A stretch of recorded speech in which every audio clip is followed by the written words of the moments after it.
आपण पाहत आहे police news point. Police news पॉईंटमध्ये आपला हार्दिक स्वागत आहे. चला बघू आजच्या घडामोडी.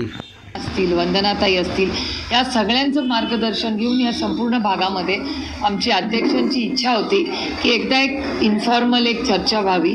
त्याच्यासाठी आम्ही फक्त काही चर्चेंसाठी आता आरक्षणं कशी पडतील, वॉर्डांची काय परिस्थिती आहे याची चर्चा करण्यासाठी आम्ही आज सगळे जमलेलो आहोत. आणि महत्त्वाचा सगळ्यात म्हणजे की राज्यात त्यांनाही ऐकून घ्यायचं होतं की दिल्लीमध्ये नक्की काय चाललं आहे, कारण का त्यांचा सगळ्यांचा प्रश्न आहे की आम्ही दिल्लीला तुम्ही गेला आहे पण एवढी अस्वस्थता महाराष्ट्रात आहे.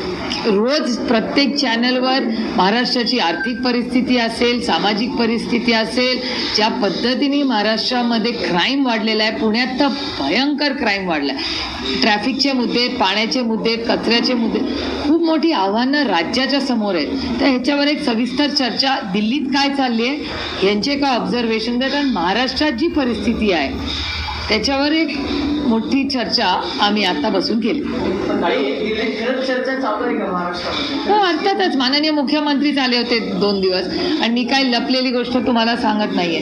जे पारदर्शकपणे माननीय मुख्यमंत्र्यांनी जी स्टेटमेंट, नाराजी या तुम्हीच टी व्हीवर सगळ्या सांगितलेल्या आहेत की 3-4 महत्त्वाचे मुद्दे महाराष्ट्रातल्या भारतीय जनता पक्ष किंवा त्यांचे मित्र पक्षांकडून आमच्या कानावर पत्रकार आणि चॅनल्सकडून आलेले आहेत आणि ज्या त्यांच्याकडून काही चर्चा आमच्या कानावर पार्लमेंटमध्ये पडल्या त्याच्यात माननीय मुख्यमंत्री प्रचंड नाराज आहेत असं सातत्याने बोललं जातं आहे. आणि माध्यमांनीही ते सांगितलं आहे की माननीय मुख्यमंत्री प्रचंड मित्रपक्षांवर नाराज आहेत. ज्या गोष्टी ज्याच्यामुळे भारतीय जनता पक्ष, मित्रपक्ष, महाराष्ट्र या सगळ्यांची अतिशय म्हणजे महाराष्ट्राची प्रतिमा वाईट होईल अशी परिस्थिती आहे. कारण का मी दिल्लीत असताना प्रत्येक राज्याचे खासदार मला थांबून विचारायचे, अरे ये ताश क्या क्या चक्कर चल रहा है, तो ये मंत्री क्या खेल रहा है तुम्हारे असेंबली में, अरे ये क्या कोई शराब पी रहा है, कुछ इतना कैश महाराष्ट्र में कैसे है, वो बैग में किसका कैश था.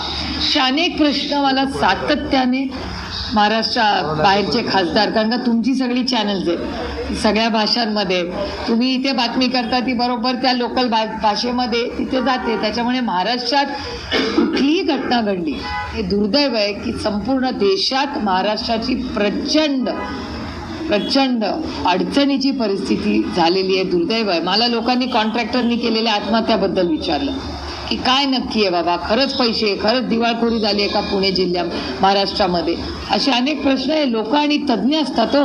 केंद्र सरकारचे रिपोर्ट्स आमच्याकडे येतात, राज्याची आर्थिक परिस्थितीचा जो रिपोर्ट असतो ती सगळी माहिती सगळ्याच खासदारांना मिळत असते.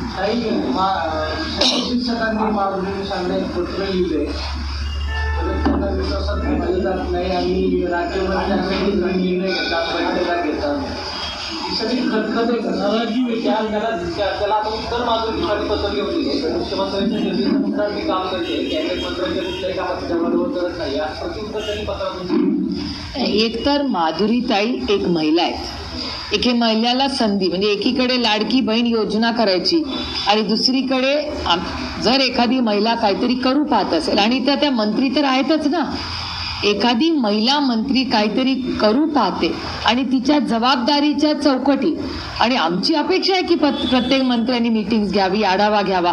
अहो, आमची दिशा कमिटी झालेली नाही, आम्ही किती वेळा विनंती केली आहे. दिशा कमिटी ही झालीच पाहिजे, हा केंद्र सरकारचा आग्रह आहे. आता दिशा कमिटी काय करते की राज्यामध्ये, तालुक्यामध्ये, तुमच्या मतदारसंघात जी कामं झाली आहेत, स्कीम्स आहेत, त्याचा एक आढावा डिपार्टमेंट वाईज घेते. आपल्या पुणे जिल्ह्यात दिशा कमिटी झालेलीच नाही आणि आम्ही सांगून विनंती करून थकलो. एक आता माधुरीताई आमच्या महिला भगिनी मंत्री झाल्या, त्या काहीतरी करू पाहतात तर काय अडचण आहे. आणि मंत्री तर आहेतच, त्यांना अधिकार आहे ना. आणि त्या स्वतः म्हणल्यात की माननीय मुख्यमंत्र्यांनी दिलेल्या जी जबाबदारी आहे त्या चौकटीत राहून तो प्रोटोकॉल पाळूनच त्या करतायत ना. मग एक महिला जर काहीतरी कर्तृत्व दाखवू शकते तर यांना काय अडचण आहे मला सांगा. त्यांनी याचा त्यांना अधिकार दिलेलाच आहे आणि मुख्यमंत्री त्यांच्याच पक्षाचा आहे ना. तीन पक्षाचं सरकार चालवलेलं आहे.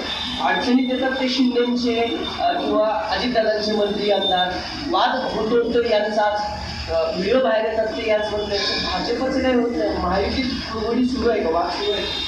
हा प्रश्नच माझं उत्तर आहे.